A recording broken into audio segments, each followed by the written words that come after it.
Third class ಅಂತ ನಂಗೆ ಗೊತ್ತಿಲ್ಲ. ಬೋಳಿ ಮಗ ಹೇಳಿದ್ರಿ ಏನ್ರಿ ಅದು ಮಾತಾಡೋದು? ಏನ್ ಮಾತಾಡ್ತಾರ್ರಿ? ಯಾವನ್ರಿ ಅವನು? ನಮಗೆ ಸ್ವಾಭಿಮಾನ ಇದೆ ನೋಡಿ ಗೆಳೆಯರೆ, ಅದು ಬ್ರ್ಯಾಂಡ್ ಸಾಂಗ. ಇಲ್ಲದ ಕಣ್ಣು ನೋಡ್, ಜಳಪಿಸುವ ಕಡ್ದು ನೋಡ್, ಹುರುಳಿ ಬೀಳೋ ಇದು ಬಂದ್ಬಿಟ್ಟು ರೋಲೆಕ್ಸ್. Rolex owner ಇವರೇನಾ? ಇವರು ರೋಲೆಕ್ಸ್ ಓನರು.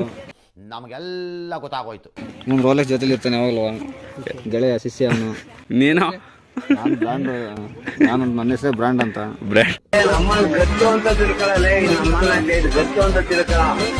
ಬ್ರ್ಯಾಂಡ್ ಆನಂದ. ಬ್ರ್ಯಾಂಡ್ ಆನಂದ. ಅಯ್ಯೋ, ಎದೆ ಗಟ್ಟಿ ಐತೆ ಅಂತ ನನ್ನ ಟಚ್ ಮಾಡಕ್ ಬರ್ಬೇಡ. ಕೃಷ್ಣ ನೋಡ್ ಹುಡುಗರು ಎಷ್ಟ್ ಜನ ಅವ್ರೆ ಅಂತ ಚೆಕ್ ಮಾಡಕ್ ಬರ್ಬೇಡ. ಬಸ್ ಸ್ಟ್ಯಾಂಡ್ ಅಲ್ಲಿ ಹಿಂದೆ ಎಲ್ಲ ಫೋಟೋ ಹಾಕಿರೋದು. ಬಸ್ ಸ್ಟ್ಯಾಂಡ್ ಅಲ್ಲಿ ಹಿಂದೆ ಎಲ್ಲ ಫೋಟೋ ಹಾಕಿರೋದು. ನಮ್ಮ ಗೆಳೆಯ ಒಬ್ಬಿದ್ದ ಬಂದಿರೋ ಥರ್ಡ್ ಕ್ಲಾಸ್ ನನ್ನ ಮಗ.